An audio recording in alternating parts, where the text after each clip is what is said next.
clase de enfermedad cerebrovascular isquémico hemorrágico, ¿ya?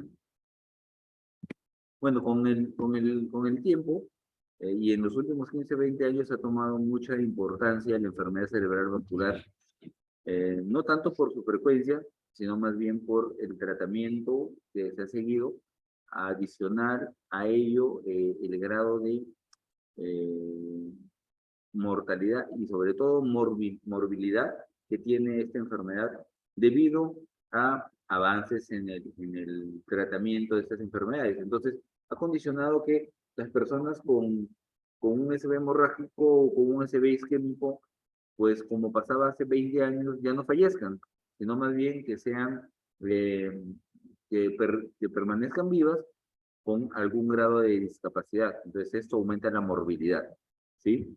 Es bastante importante en nuestro medio la enfermedad cerebral vascular desde el punto de vista epidemiológico, teniendo en cuenta que los pilares o los factores de riesgo principales son enfermedades perfectamente tratables, ¿no? Estoy refiriéndome principalmente a la hipertensión arterial y a la diabetes mellitus, que son enfermedades que son hoy en nuestros días una persona que no controle bien su presión arterial, inclusive los programas más básicos del MINSA obligan a hacer despistaje de hipertensión arterial y el tratamiento.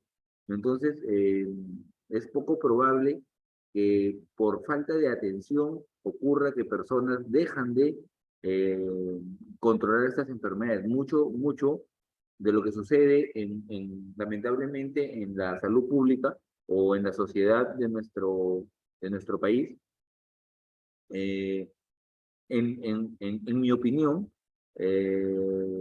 considero responsabilidad de ambos actores principales. Por un lado, la población y por otro lado, nosotros como médicos, ¿no? No nos tomamos el tiempo adecuado de empoderar a la gente de información adecuada para que puedan mejorar sus estilos de vida, sus condiciones de vida y de esta manera promocionarle su salud, ¿no?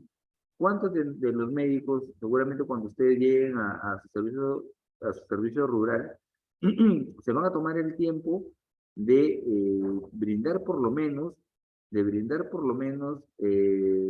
información detenida de las complicaciones que puede tener una persona con alguna enfermedad como dislipidemia, hipertensión arterial, hiperglicemia o diabetes, entonces obesidad, enfermedades que de verdad da pena tratar a personas muchas veces con un cuadro de hipertensión arterial nunca antes detectado o inclusive detectado, y aquí viene el empoderamiento de la población, detectado, pero la persona no tiene ninguna adhesión, ningún interés en tratarse la presión o la diabetes porque dice que se siente bien, ¿no? Entonces, eso es lo que es nuestro trabajo de cambiar por nuestra cuenta, primero, y segundo, empoderar a nuestra población para que maneje este tipo de temas. Muy bien. Entonces, la enfermedad cerebral vascular, bueno, como objetivo de esta charla, es recordar algo de la anatomía y la irradiación cerebral, que es lo principal, es el órgano, perdón, el sistema involucrado, ¿no? Comprender algo de la fisiopatología del SB isquémico hemorrágico, las manifestaciones clínicas y el tratamiento, ¿no? Tenemos que tener en cuenta aquí que todo esto seguramente ya lo conocen ustedes, ¿no? Han pasado por cursos de medicina interna o han pasado por cursos de semiología, entonces seguramente yo no me voy a detener a profundizar en cosas que ya son harto conocidas por ustedes, o por lo menos que debieran ser, ¿no? Entonces, vamos a ir principalmente a las cosas que nos interesan, que es la orientación o la vista desde el punto de vista, desde el punto o desde la mirada de la parte quirúrgica, ¿no? Definir un SB es ponerle un nombre a un déficit neurológico que aparece de manera focal o global. Su inicio siempre es brusco, no necesariamente asociado a una convulsión, pero que debe durar en promedio más de 24 horas y definitivamente debe estar relacionado con una alteración vascular. Ha tomado tanta relevancia este tema que encontramos paneles en los países desarrollados con signos de alerta, ¿no? De alarma.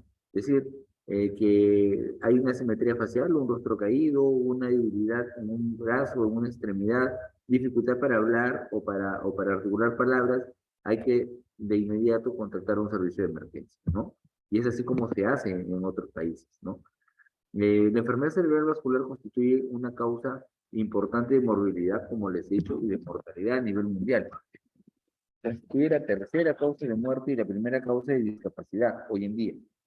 Eh, la mortalidad de esta enfermedad alcanza el 30% durante el primer año y aproximadamente el 20% de personas que padecen esto requieren algún cuidado institucional, inclusive hasta los 3 meses de duración de este cuadro. ¿Está levantando la mano Juan Augusto?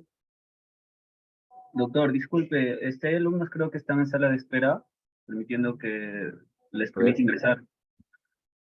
veo. Rolly y John Correa. Rolly ahí.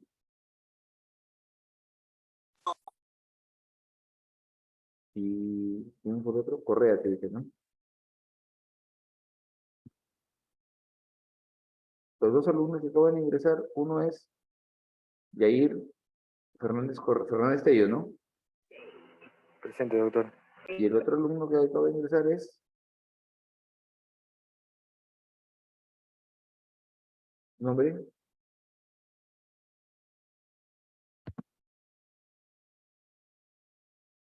¿No está? Acabo de darle ingreso a otro alumno.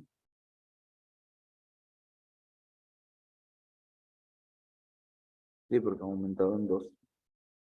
Ya. Alejandro Correa.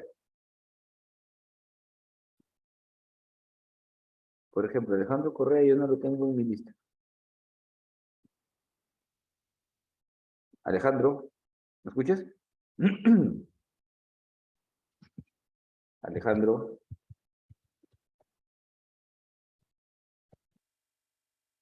Alejandro.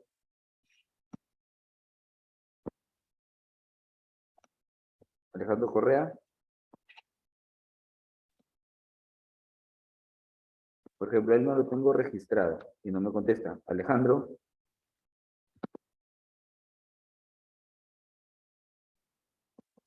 Problema.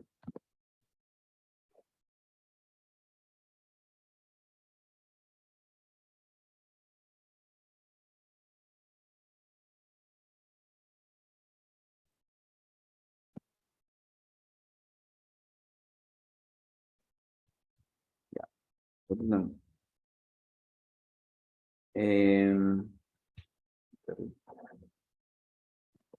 Este cuadro habla de cómo se relacionan, es un cuadro de frecuencias del tipo de enfermedad cerebral vascular, ¿no? Por un lado tenemos en una zona la parte isquémica y en otra zona la parte hemorrágica. De los ataques isquémicos o de los infartos, vemos que los infartos extensos de territorios arteriales que engloban el 45-50% de toda la distribución, de toda la casuística, son la mayoría. Y de los accidentes hemorrágicos, más o menos entre las hemorragias lobales o cerebrales y algunos otros de causa no precisada son los que tienen la mayor cantidad de frecuencia, ¿no? Un caso especial es la hemorragia subaracnoidea, que a pesar de tener un volumen o una frecuencia de pacientes no muy alta, 1 o 2%, miren cómo se relaciona con su mortalidad. La mortalidad de la hemorragia subaracnoidea alcanza el 45%. Esto es decir que, si de estos son 100, de cada 2 que tienen hemorragia subaracnoidea, uno va a fallecer. Su mortalidad es altísima, ¿sí? Entonces, hay que tomar relevancia en eso, ¿no? Ahora, otra cosa que es importante, la cantidad de secuelas. Todos, el 100%, van a tener una secuela. O mayor, o leve, 30-40%, perdón, grave, 30-40%, o una secuela menor, entre el 50 y 60%. ¿Sí? Los factores de riesgo de un ACV son harto conocidos por ustedes, ¿no? Factores de riesgo que se dividen en modificables y no modificables. Modificables son aquellos que El hombre puede interferir en ellos y modificarlos de alguna forma, ¿no? Con hábitos de vida saludables. Qué sé yo, ¿no? También ahí están, por ejemplo, la hipertensión arterial, la diabetes mellitus, tabaquismo, consumo de alcohol y drogas. Y en los no modificables ya son cosas innatas al paciente, ¿no? Como la edad, el sexo, la raza. Esto es la circulación cerebral. Cuando nosotros hablamos de una enfermedad cerebral vascular, necesariamente tenemos que conocer o recordar la vascularidad cerebral, ¿cierto? Entonces, aquí, una pregunta puntual, cosas que no debemos de tener. Por ejemplo, a ver, Roy, ¿recuerdas qué es lo que recuerdas tú de la vascularidad cerebral? ¿Cómo se irriga el cerebro? Roy Fernández, o Rolly Fernández. Doctor, la vascularización del cerebro se va a dar por el polígono de Willis y la arteria cerebral media. Por el polígono de Willis y por la arteria cerebral media. Ya. A ver, Susan Maricielo, ¿qué recuerdas tú de la vascularidad cerebral o de la irrigación cerebral? ¿Cómo es? Doctor, hay un segmento superior, medio e inferior de la vascularización cerebral. ¿Superior, medio y qué? Inferior. Inferior Ya. o posterior. Ya. A ver, Betty, rápidamente, Betty, ¿cómo es la vascularidad cerebral? ¿Cómo se irriga el cerebro? Disculpe, doctor, ¿puede repetirme su pregunta? Es que le escucho un poco bajito hasta acá. ¿Cómo, dónde estás? ¿No estás en dónde estás? ¿Estás lejos? Me Una encuentro en Chiclayo, solo que al lado están como trabajando con taladros o algo así, y se escucha un poco. Se malograron toda la vida. Bueno, ¿cómo es la vascularidad cerebral? ¿Cómo es la irrigación cerebral? La vas allá.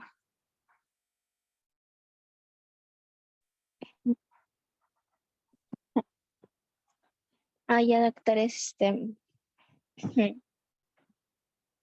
Que mire, la vascularidad, o sea, la vascularidad, bueno, sería, o sea, la vascularidad cerebral. Mire, o sea, la vascularidad cerebral, o sea, va a ser una red de vasos que van a suministrar sangre al cerebro y, o sea, eh, ¿me escuchan? Sí, te escucho, te escucho. ¿No? ¿Ya? ¿Eso es todo? Ok. No, no, no, no, Ah, no, sí, sí, disculpa. no me escucha. Ya.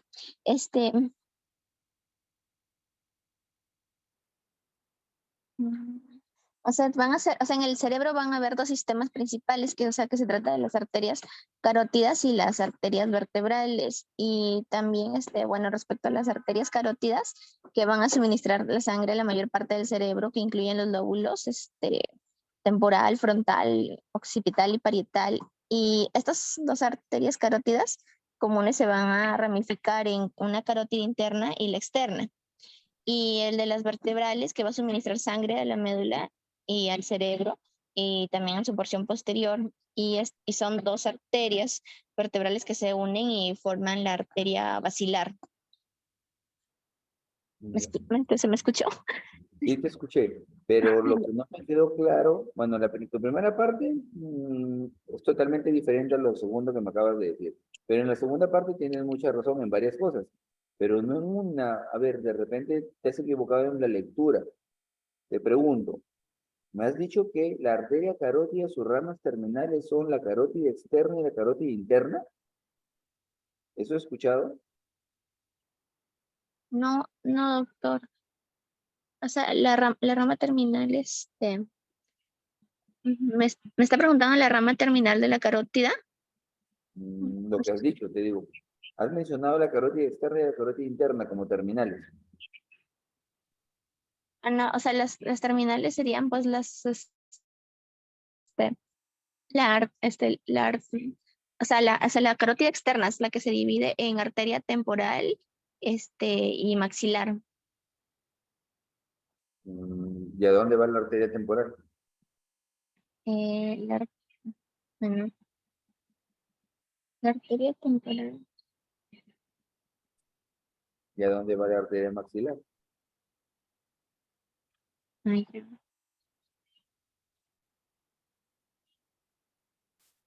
Jóvenes, alumnos, miren. A ver, la vascularidad de un órgano a estas alturas, o sea, en un 10º ciclo de medicina humana, no debe ser para nada un misterio, un secreto, no hay nada que tengan que descubrir. Es solamente recordar conocimientos pasados, antiguos. ¿Está bien? Yo entiendo que probablemente no lo tengan los datos de todo claros en la memoria. Cuando no los tengo en la memoria, es preferible decir, no me acuerdo, o recuerdo parcialmente que era de esta forma, qué sé yo, ¿ya? Yo valoro mucho eso, la sinceridad, ¿ya? La vascularidad cerebral está conformado por dos sistemas, un sistema anterior y un sistema posterior. El sistema anterior está a cargo de dos arterias principales, que son iguales, sino que es bilateral, las arterias carótidas internas. Y el componente o la vascularidad de irrigación cerebral posterior está dado por un solo sistema, el sistema basilar. ¿Ya? La arteria basilar es la arteria que se forma en la confluencia de dos arterias, la arteria vertebral derecha e izquierda. Entonces estos dos sistemas se juntan en uno solo, a nivel del base del cráneo, formando un circuito. Ese circuito se llama polígono de Willis. Ahora, ¿para qué es importante el polígono de Willis? A ver, importante, con sus pruebas palabras, no quiero que me lo definan, el polígono de Willis está formado por tal, tal, tal. ¿Para qué sirve el polígono de Willis? A ver, Pita, Maricelo Pita. Buenas noches, doctor. Es importante Después las palabras. ya que suministran sangre oxigenada al cerebro. Porque inicia sangre oxigenada al cerebro. Ya. Suministrar, ya. A ver, María Jimena Barca, ¿qué opinas? Bueno, más que todo, proporcionan canales que van a permitir el flujo sanguíneo entre toda la circulación cerebral, entre la anterior y la posterior. Ya, eso ya dije, que es un tema en común del sistema posterior y anterior. Pero ¿por qué es importante? Mostramos tanta importancia. Se dan cuenta que en estas cosas nosotros no debemos de detenernos, pero debemos de detenernos porque a mí me interesa que a ustedes les quede claro. A ver, ¿quién está por acá? A ver, vamos a preguntarle, y con sus palabras, ¿no? Ahorita lean rápido para que me interpreten. A ver, Gustavo Fernández. ¿Por qué es importante? O sea, ¿qué es el polígono de Willis? Bueno, en sí, el polígono de Willis es una anastomosis, ¿no? Tanto del sistema anterior como posterior, o bueno, el sistema carotidio y el sistema vertebral basilar. En este caso, si por ende hay una obstrucción en alguno de estos sistemas, ¿no? Va a tener el otro para que haya un correcto flujo en lo que es el cerebro, ¿no? Ya, ok. Eso tiene mucha lógica y más o menos normalmente eso es la respuesta, ¿no? O sea, la unión del sistema anterior con el sistema posterior garantiza una cosa, garantiza que ante la falla de alguna rama, este polígono, como toda la sangre circula en diferentes direcciones, que esa sangre pueda proporcionar la sangre que le falta cuando falle algún vaso sanguíneo.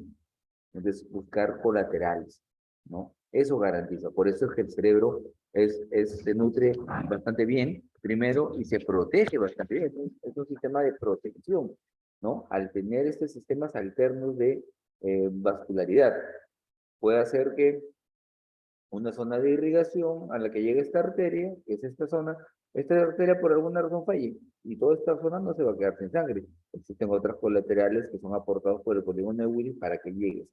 Ya, por eso es importante el polígono de Willis. Muy bien. Bueno, esto es algo que también ustedes conocen, son los síndromes neurovasculares, los cuatro los más importantes, el infarto completo de la circulación anterior, el infarto parcial de la circulación anterior, los infartos de la circulación posterior y los infartos lacunarios. Esta es la clasificación topográfica, por eso es por áreas de Oxford, ¿no? Esta clasificación lo que intenta o lo que nos dice es que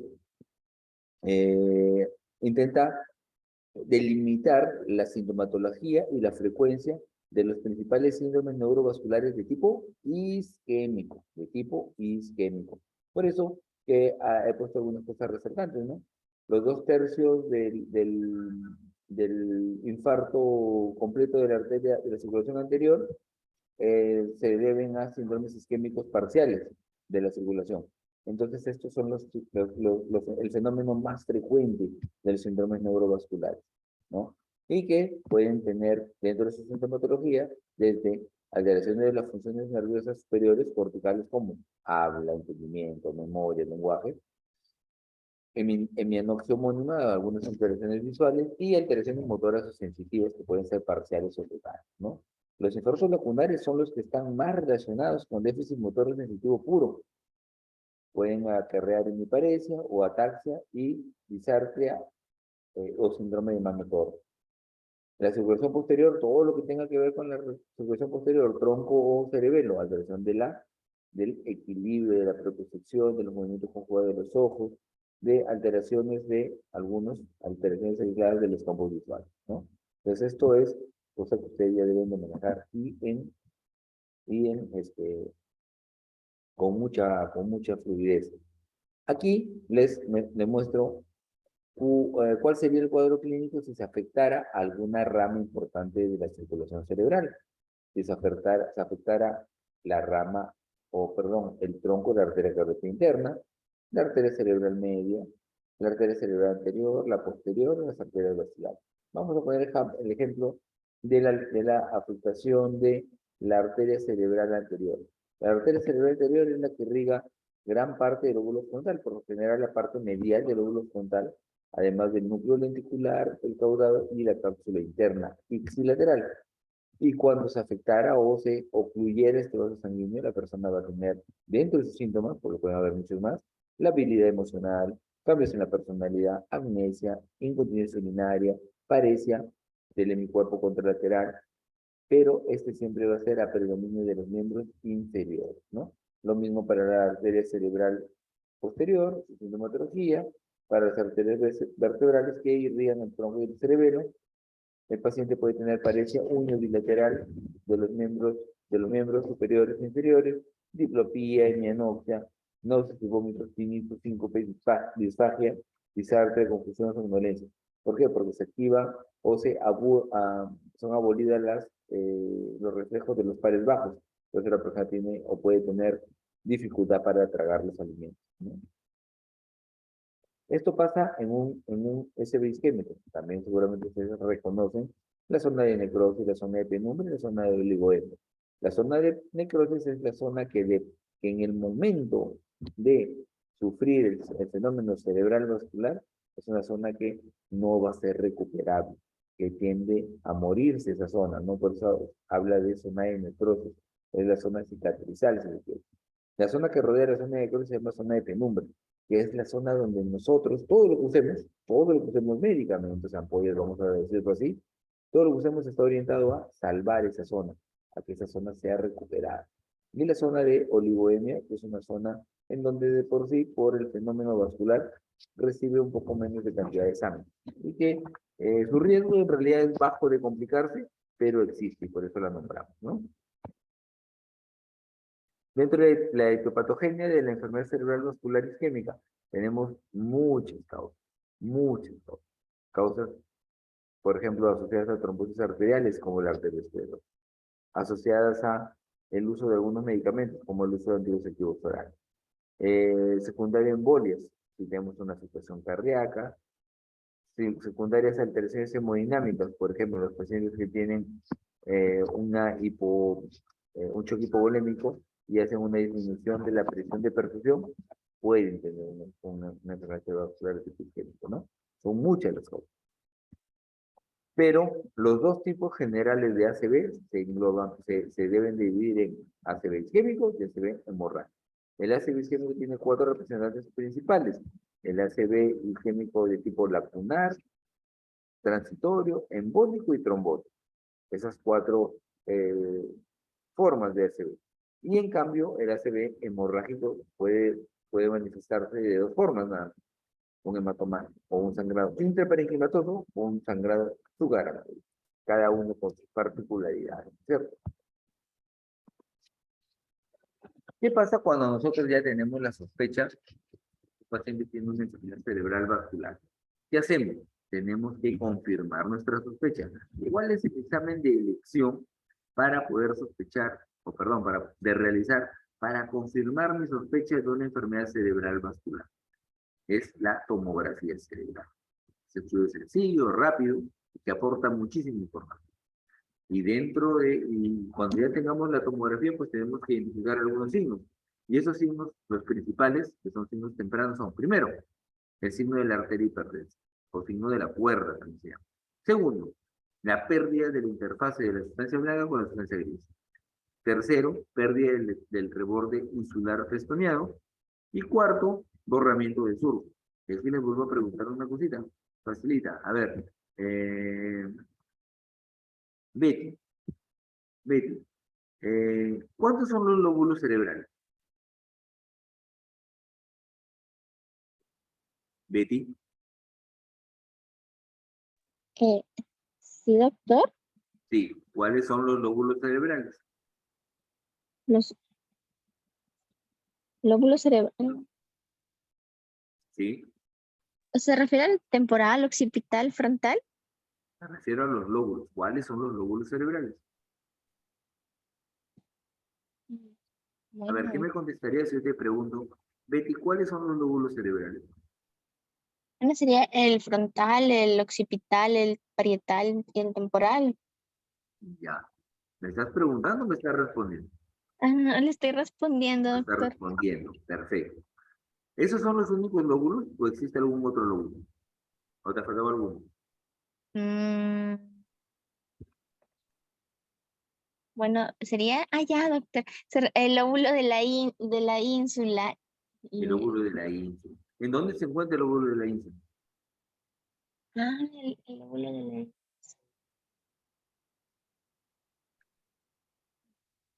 Estaba como por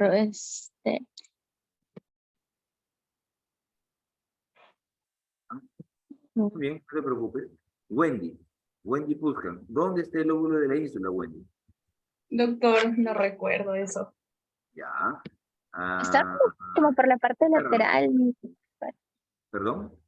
Disculpe, estaba como en la parte lateral, como en la parte lateral del cerebro. Ya. A ver, Ricardo. Lóbulo de la ínsula, Ricardo. Doctor, a la altura de la cisura de Silvio. Ya. Tibio tirando para caliente. Luz María. Ya tú tienes que redondearlo. ¿Dónde está? Tienes que encontrarlo. Luz María.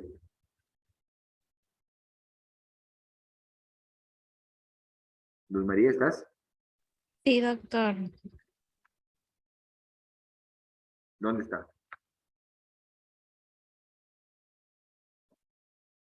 Bueno, está en la profundidad de lo que es la fisura de Silvio o en el valle silviano.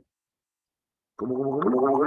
En la profundidad de lo que es la fisura del Silvio o el valle silviano. Ya. ¿Me escucho con eco? Allá. Sí. En la confluencia del lóbulo frontal, el temporal y el parietal, es una zona que se llama opérculo. Si nosotros abriéramos esa zona, está justamente a la altura de la fisura de Silvio. Debajo de esa unión, se encuentra el lóbulo de la ínsula. Está medial, no está lateral, está medial. ¿Ya? Entonces, esos son los signos tempranos, ¿no? Entonces podemos ver aquí más o menos, ¿no? Este es el signo de la cuerda hiperdensa o de la arteria cerebral media. No se debería de ver ningún tipo de vascularidad en las tomografías cerebrales. Y aquí vemos cómo se nota en la arteria cerebral media. ¿Ven? ¿O no? Se nota, ¿no es cierto? No se debería ver. Uno. Dos. Los ganglios basales podrían estar un poco oscurecidos, ¿no? Como se ve en esta zona. Estos son los tálamos. Y en el tálamo, perdón, le vemos al lado izquierdo, se nota una imagen hipodensa con respecto a la otra zona, ¿no? Podemos inclusive ver la pérdida, ¿no? O borramiento de los surcos y fisuras. Aquí vemos cómo aparecen en este hemisferio tenue los surcos y las fisuras. ¿No? Ahí se aparecen algunos surcos y fisuras. Pero en esta zona, por ejemplo, no se ve ninguno. Lo mismo que en esta zona. Aquí en el otro lado, contra la veo el surco, veo la fisura. Aquí, en esta zona, prácticamente nada. ¿Sí? Entonces, esos son signos tempranos de tomografía. Y habrá algunos signos tardíos. O sea, cuando ya el SP es crónico, lo que se ve es una zona de estas características. Hipodensa. Hipodensa que hace referencia a un área de encefalomalacia, así se llama. Una zona cicatrizal, una zona que se ha llenado de líquido, producto de una enfermedad cerebral vascular activa. Durante la fase aguda de un SB, nosotros debemos tratarlo de esta forma. Esta es la parte médica, no es lo que se hace, la parte médica. Valorar las fuerzas vitales, permeabilizar vía aérea, control de la presión arterial con el enalaprilato, que es el medicamento de elección endovenoso, acá en el Perú no hay. Controlar la hipertermia, mantener una adecuada hidratación con soluciones isotónicas, controlar la glicemia, iniciar nutrición lo más pronto que se pueda y también movilizar precozmente al paciente. Eso es de manera general la parte médica, ¿cierto? Pero existen algunas intervenciones ya para poder ser un poquito más invasivos. Y dentro de eso se encuentra la fibrinólisis intravenosa, que determinada la causa de un SB isquémico, que por lo general es un trombo o un ateroma o un émbolo, entonces la fibrinólisis intravenosa funciona muy bien en este tipo de pacientes. Es un método invasivo, ¿no? Con algunos riesgos, pero se puede practicar. Lo hacen por lo general los neurólogos. Y la parte quirúrgica, que le corresponde a los neurocirujanos, tiene unas indicaciones bastante precisas. Por ejemplo, la primera indicación precisa de tratamiento quirúrgico es cuando un paciente presenta infarto maligno del territorio de la arteria cerebral media. Así se llama todo, infarto maligno de la cerebral media. Así como, la otra indicación, así como si hubiera un infarto de las arterias cerebelosas, que tengan, en principio, un infarto expansivo de los hemisferios, que condicionen compresión del tronco encefálico y por ende también del cerebelo. Esas serían las dos indicaciones quirúrgicas de un SB isquémico. Ahora, ¿cuál sería el tratamiento quirúrgico? En el primer caso, infarto maligno de la arteria cerebral media, el tratamiento sería la craniectomía descompresiva. ¿Qué es la craniectomía descompresiva? Es el retiro de la plaqueta ósea, el retiro del hueso, sacar el hueso. Hay que exponer la dura madre y hay que aperturar la dura madre. Y luego de eso, cerrarlo con piel. O sea, la idea de la sociedad descompresiva es darle espacio al cerebro para que se hinche. Eso es. Y la plaqueta lo que hacemos es guardarla en el tejido, debajo del tejido celular subcutáneo a nivel del abdomen. Acto seguido, cuando termine todo el proceso inflamatorio, cuando la persona se recupere, hasta donde llegue, del evento cerebral vascular, pues la plaqueta es retirada y se vuelve a recolocar. ¿Sí? Esa es la indicación de tratamiento quirúrgico en un SB isquémico. ¿Qué pasa en las enfermedades cerebrales hemorrágicas? Si se deben a ruptura de un vaso intraparenquimal, se requiere cierto grado de observación para que ese sangrado no pueda irse también a los sitios que contienen líquido, como el espacio ventricular. Y más bien, cuando se rompe un vaso en el espacio subaracnoideo, se conoce como hemorragia subaracnoidea, que por lo general es un vaso del polígono de Willis, un vaso importante del polígono de Willis. Y esto condiciona, pues, o hace que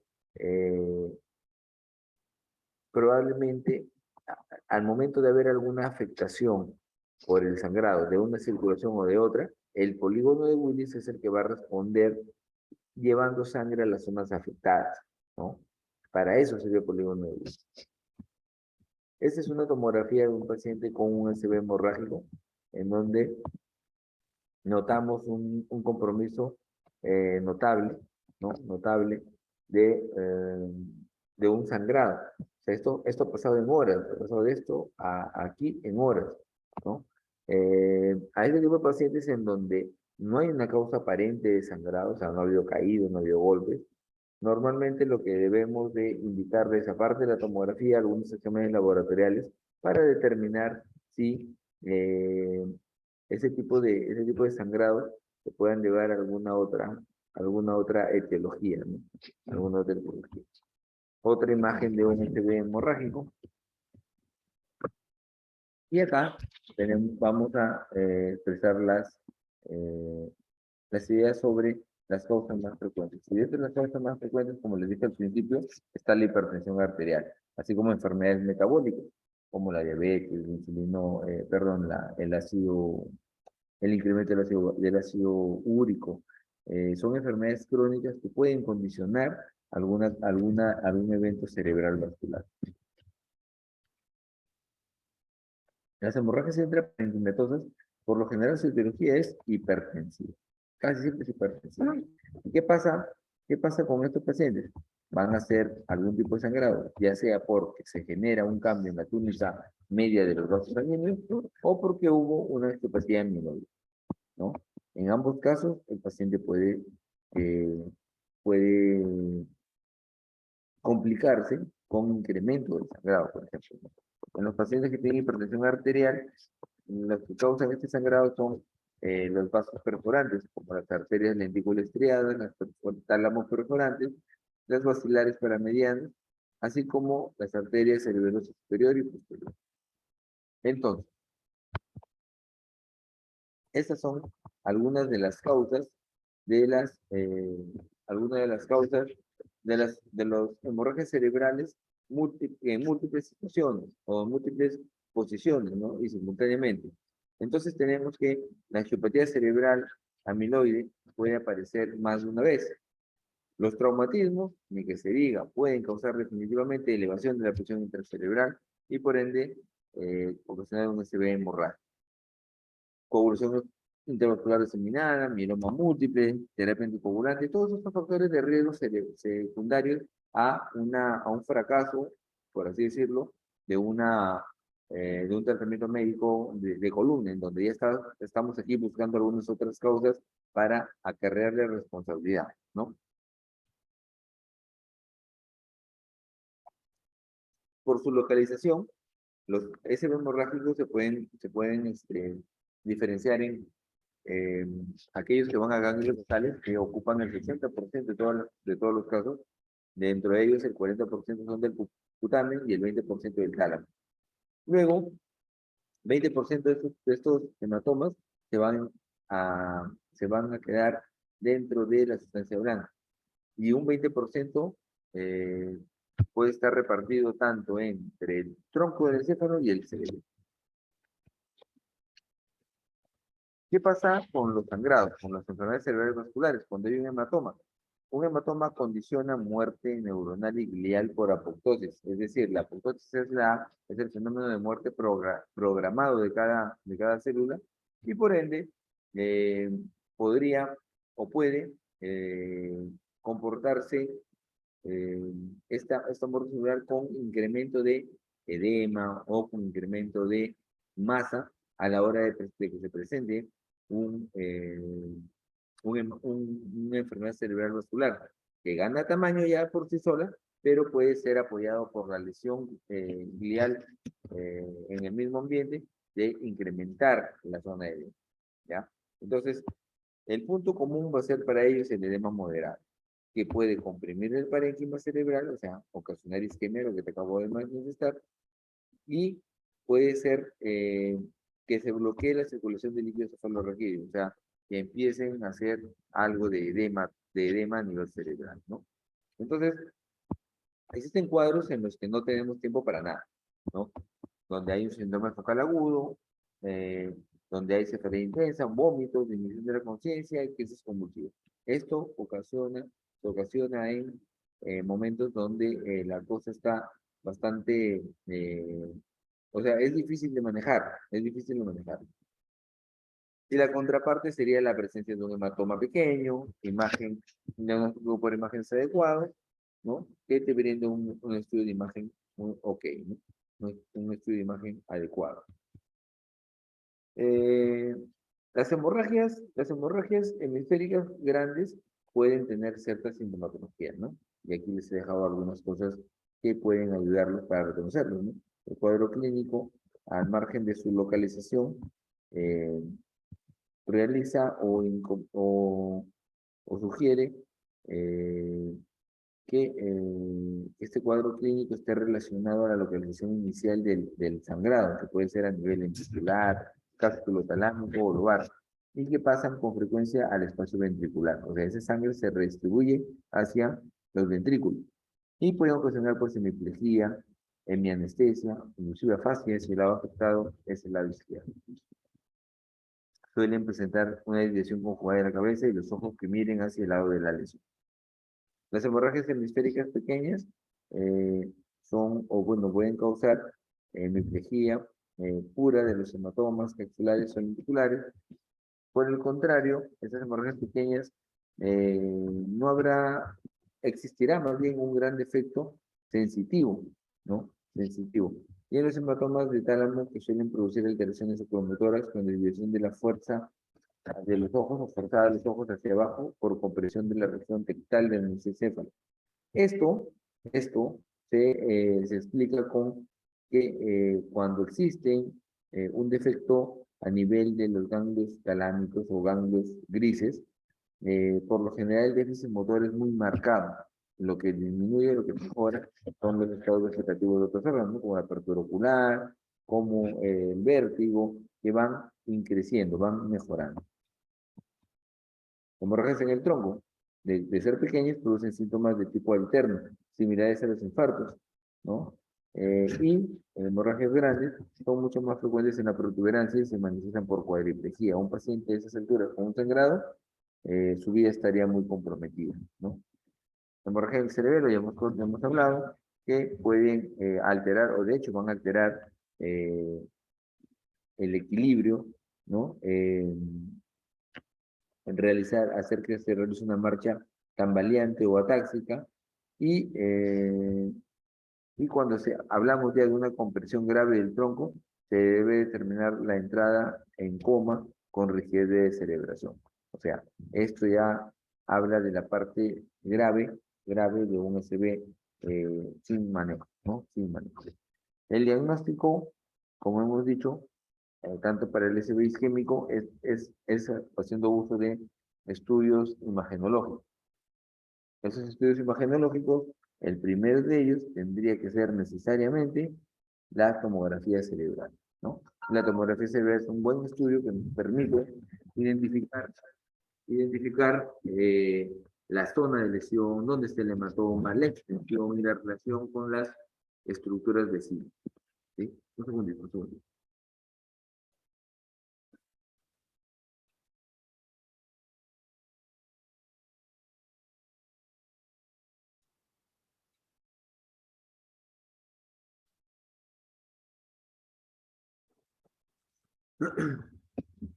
Aquí, por ejemplo, vemos una tomografía simple en donde vemos un hematoma a nivel de los ganglios basales con compresión y extensión hacia el tercer ventrículo que hace que el líquido no fluya adecuadamente y vemos dilatación de las astas temporales, ¿no?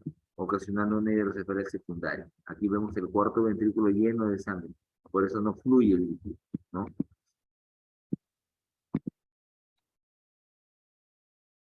El tratamiento casi siempre inicia por el tratamiento médico, ¿no? Así inicia.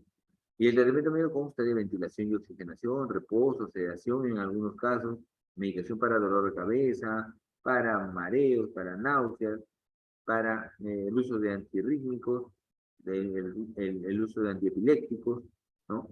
Con esto, la idea es tratar de estabilizar al paciente y dejarlo en buenas condiciones. ¿Condiciones para qué? Para que pueda afrontar el acto quirúrgico de ser necesario. ¿Qué se necesita? Monitorizar adecuadamente la presión intracraneal y evacuar la lesión ocupante de espacio, que podría ser un hematoma, ¿no? Posteriormente a eso, si todo va adecuadamente, el paciente debe pasar a un proceso de rehabilitación a través de medicina física y rehabilitación. Aquí tenemos algunas indicaciones que son absolutas para operar un paciente con un SB hemorrágico. Si se tratase del espacio infratentorial, ¿no? De la fosa posterior, la indicación quirúrgica viene determinada por el diámetro del hematoma. Si este hematoma tiene más de 3 centímetros de diámetro, tiene que ser operado. 1. 2. Si estos hematomas quizá no alcanzan ese diámetro, pero están en una zona muy cercana al cuarto ventrículo y le ofrecen cierto grado de compresión produciendo hidrocefalia, ese también es una indicación quirúrgica. También es una indicación quirúrgica. Y para la parte supratentorial, necesitamos tener un volumen de un hematoma entre 30 a 80 milímetros cúbicos. Este dato de la cantidad o del volumen ha variado a lo largo del tiempo y ahora se habla de un nivel mínimo que son 30 mililitros o 30 centímetros cúbicos, pero su límite superior ya no lo enmarcan, o sea, ya no dicen es 80, es 90, es 100. Lo que dicen es que conforme incremente el volumen de un sangrado por una enfermedad cerebral vascular hemorrágica, la decisión quirúrgica con los volúmenes superiores a 30 mililitros es pura potestad del evaluador. Si el evaluador considera y ve que el nivel funcional de la persona es bueno, puede intentar tratamiento quirúrgico. ¿Sí? Y acá hay una cosa que es también bastante cierta. Los hematomas de los ganglios basales no requieren tratamiento quirúrgico. Esto es verdad hasta cierto punto. Hay personas que tienen hematomas en los ganglios basales, pero progresivamente ese hematoma puede empezar a sangrar un poquito más y ocasiona lesión a nivel de los ganglios basales. Deterioro del nivel de conciencia. Cuando eso ocurre, cuando empieza a haber deterioro del nivel de conciencia y afectación pues de compromiso neurológico, ese paciente debería ser operado. Debería ser operado. ¿Y cuál es el tratamiento para ese tipo de pacientes que van deteriorando, a pesar que el volumen es exceso? Su indicación quirúrgica es drenaje de ese hematoma. Hay que drenarlo, hay que sacar, para que el cerebro quede con una presión controlada. Tema aparte son las hemorragias subaracnoideas. Las hemorragias subaracnoideas espontáneas son producidas por la ruptura de un aneurisma cerebral. ¿Sí? Un aneurisma cerebral vierte su sangre en el espacio subaracnoideo y más o menos se calcula que 6 a cada 10 por cada 100.000 habitantes tienen un aneurisma. La edad promedio es de 45 a 65 años y es más frecuente en el sexo femenino que en el masculino, ¿no? Estas son las causas de la patogenia: estrés hemodinámico, zonas de ramificación, pared delgada, infecciones, neoplasia, factores de riesgo. En general, estos dos factores condicionan primero la aparición o el agravamiento de una sutura y posteriormente condicionan la ruptura. ¿Sí? Por otro lado, con un tipo de sangrado similar, encontramos a las malformaciones arteriovenosas, que también son de manera espontánea, que también el líquido va al líquido cefalorraquídeo, pero que la evolución todavía sigue siendo un poco controversial en cuanto a cuándo operar y cuándo no operar, ¿no? Pero por lo general los hematomas de fosa posterior deben de tener un grado de resolución rápido, ¿no? Rápido para evitar algún tipo de secuela mayor. ¿Por qué hay dolor? ¿Por qué hay dolor en una hipertensión endocraniana? Vemos por qué. Porque la presión intracerebral se incrementa a expensas de la distensión de ciertas estructuras. Esas estructuras generan dolor. ¿Sí? Esas estructuras generan dolor.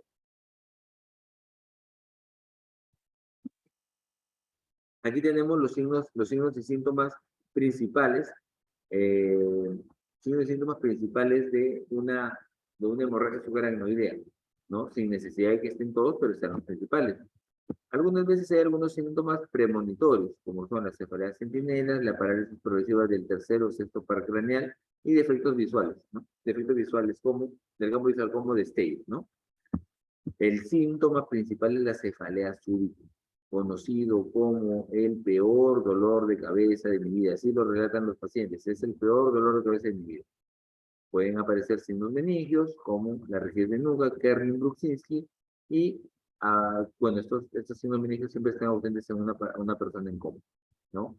Pueden estar precedidos de náuseas y de vómitos, por lo general de vómitos más que de náuseas. Normalmente no da náuseas. Y algunos síntomas sistémicos son la fiebre y la hipertensión arterial. En realidad esta fiebre ya no tiene nada de fiebre, más bien es porque no es un proceso infeccioso, se llama hipertermia, ¿no? Puede haber alteraciones de la conciencia, puede haber algún signo focal, papiledema, hemorragias retinianas, convulsión. Esto es el grado de severidad, este tipo de escala mide el grado de severidad con la que entra a hospitalización un paciente con una hemorragia subaraneal. Se llama escala de gravedad clínica de Hahn y Hesse, que tiene grados, del grado 1 hasta el grado 5.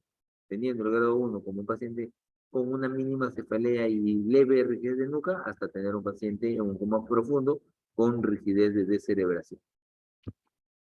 La escala de Fischer es una escala predictora de vasoespasmo. ¿Qué es el vasoespasmo? El vasoespasmo viene a ser el cierre de ciertos vasos sanguíneos producto de la acción irritativa de la sangre y de algunos otros factores.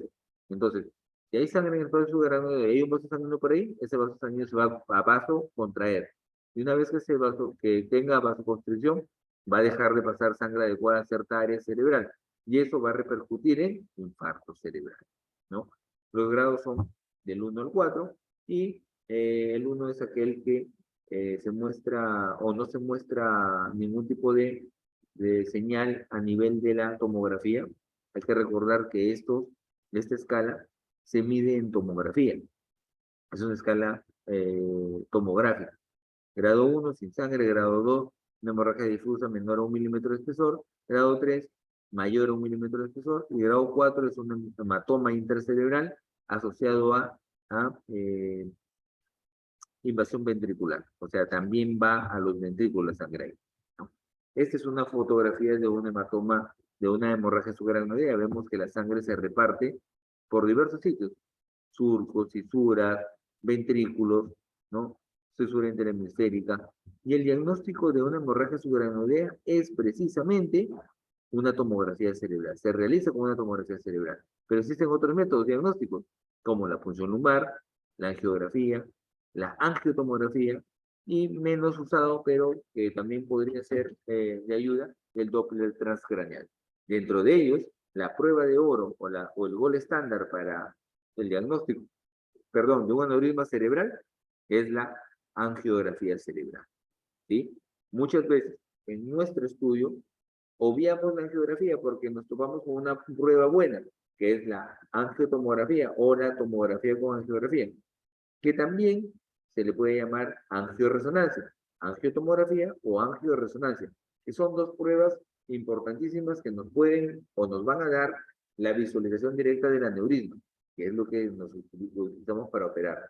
Si esas pruebas son buenas y suficientes para operar, ya no hacemos la angiografía, que es un estudio invasivo. Pero si por el contrario no me aportan mucha información, debemos de llevar a ese paciente a realizar una angiografía. Bueno, el manejo inicial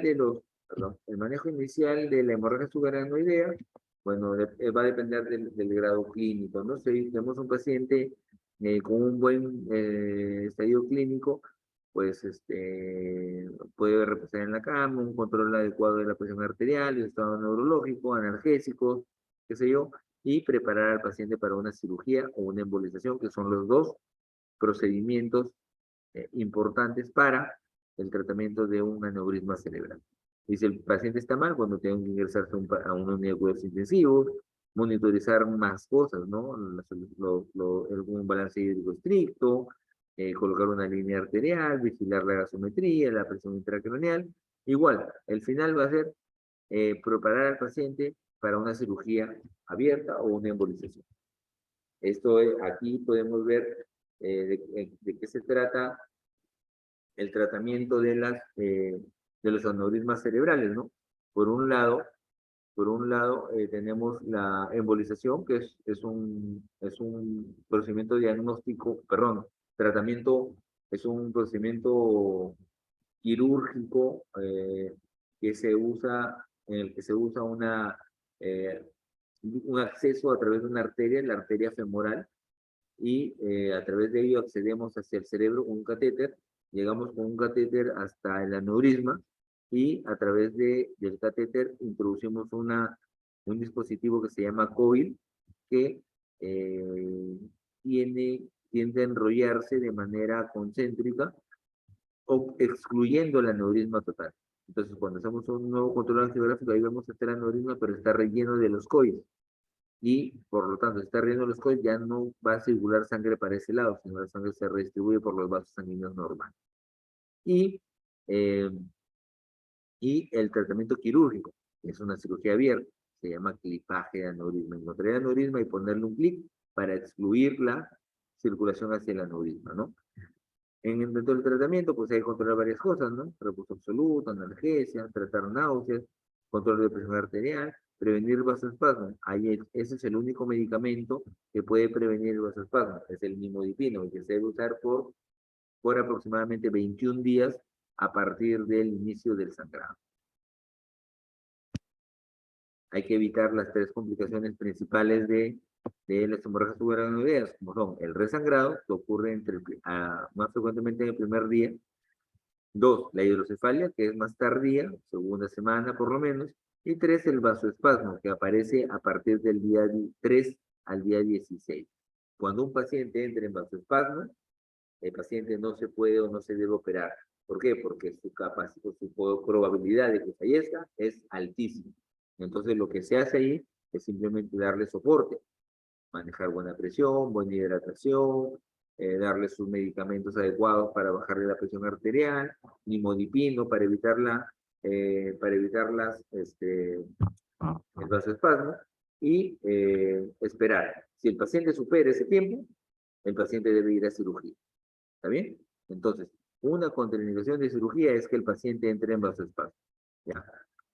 El pronóstico va a depender de cómo empezó todo, teniendo en cuenta que la mortalidad, como les dije, es altísima y puede dejar muchos déficits neurológicos.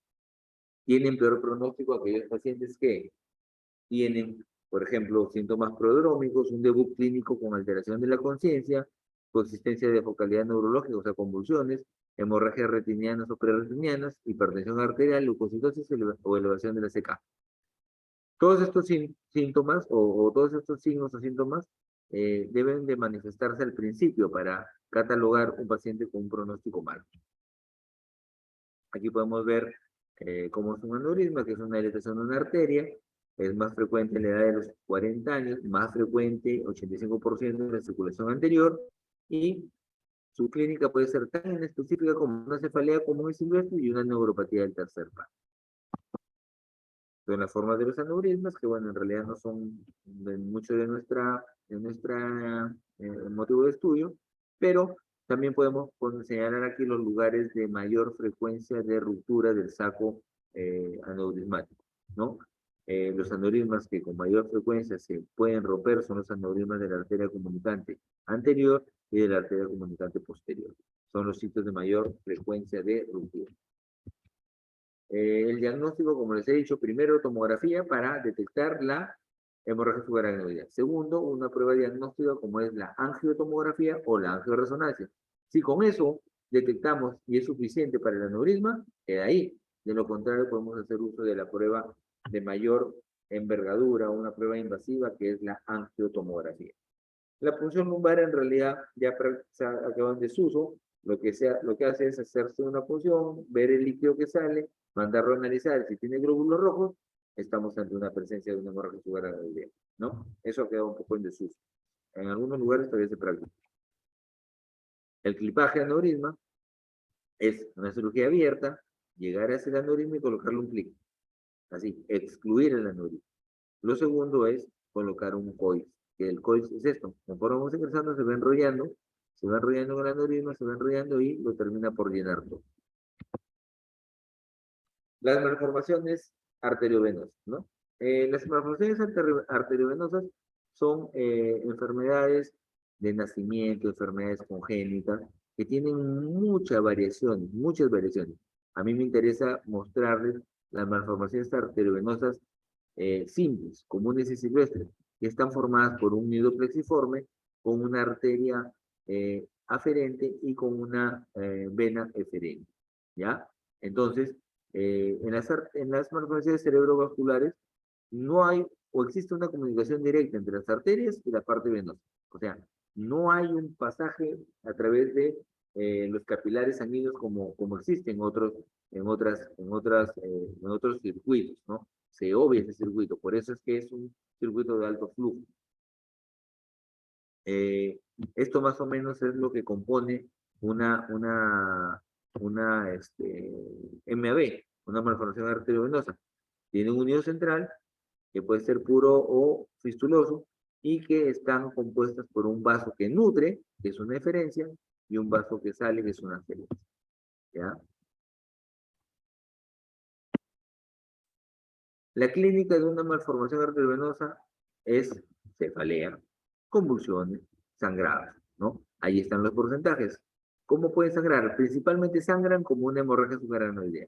23% sangran como un hematoma intraparenquimal, 16% como un sangrado intraventricular y 31% combinación de ellos. Puede haber signos de isquemia, por supuesto. Los signos de isquemia se dan a través de un fenómeno de robo vascular. ¿Cómo es eso? Como la malformación es un conjunto de vasos grandes, tortuosos, albergan mayor cantidad de sangre. Entonces, es, digamos así, jala más sangre. Por lo tanto, en el cerebro la sangre ya no llega a ciertas zonas de manera adecuada y el paciente empieza a tener algún déficit neurológico. Eso se llama robo vascular. El paciente puede convulsionar, puede tener hemiparesia, puede tener parálisis facial, puede tener algún signo que es reversible. O sea, ese síntoma no es permanente y al cabo de unas horas va a regresionar. Ahí podemos darnos cuenta que se trata de un robo vascular.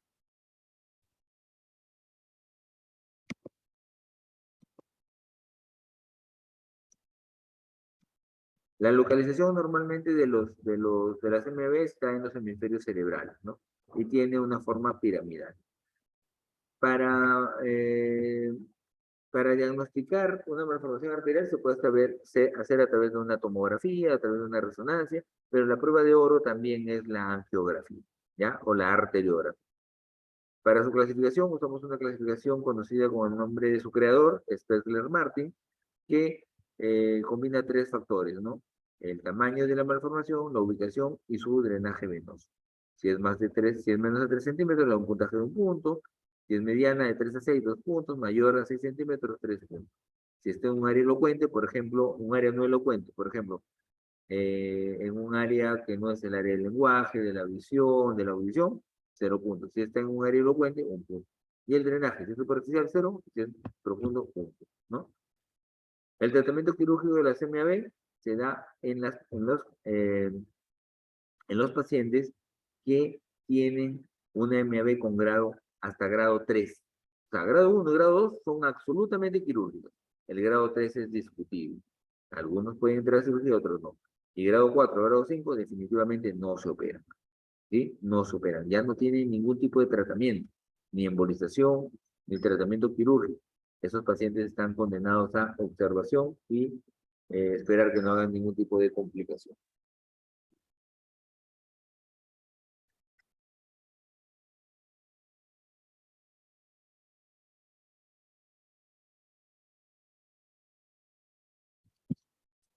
Esta es la imagen de las arteriografías, como vemos una malformación arteriovenosa, y aquí se le ha administrado una sustancia que se llama una sustancia embolizable, que por lo general se llaman,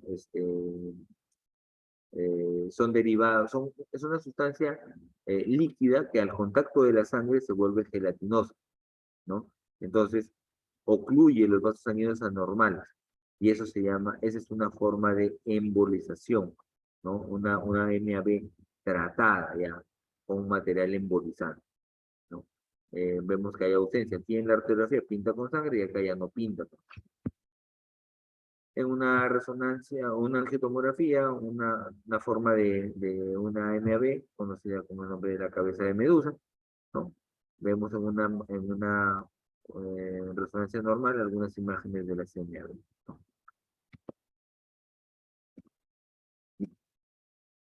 ¿Hay alguna pregunta? ¿Hay alguna pregunta?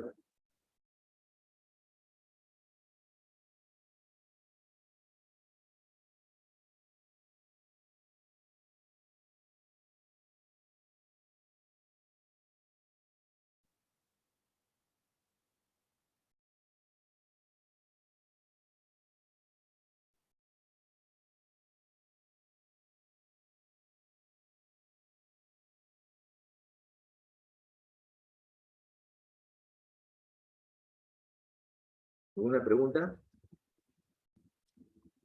No, doctor, todo claro. Ok, listo. Ahí nos vamos a quedar entonces. Cuídense, chicos. Estamos hablando. Doctor, Sí, disculpe, sí. no sé si me podría pasar el sílabus para yo Lo poder voy a, pasar te lo mando de aquí. Te lo mando de aquí en un rato que llegue a casa. ¿Sí? Ya, doctor. No te Gracias. preocupes. Un favor, por si acaso, la asistencia es total, ¿no? O sea, hora de entrada, hora de término, ¿ya? Se considera la asistencia ahora a los que están en este momento, hasta este momento, ¿ya? Que son 17 personas, ¿ya? No se vayan. Doctor, disculpe, hubo una compañera, Wendy Puscán, que me avisó que tenía clase a las 7:40, por eso que se ha desconectado. Ya, listo, Después nadie más me ha avisado. ya, queda así entonces. Eso está grabado, no hay problema. Listo, cuídense. Nos vemos, chicos. Bueno, doctor, gracias. Chao. Hasta luego, doctor.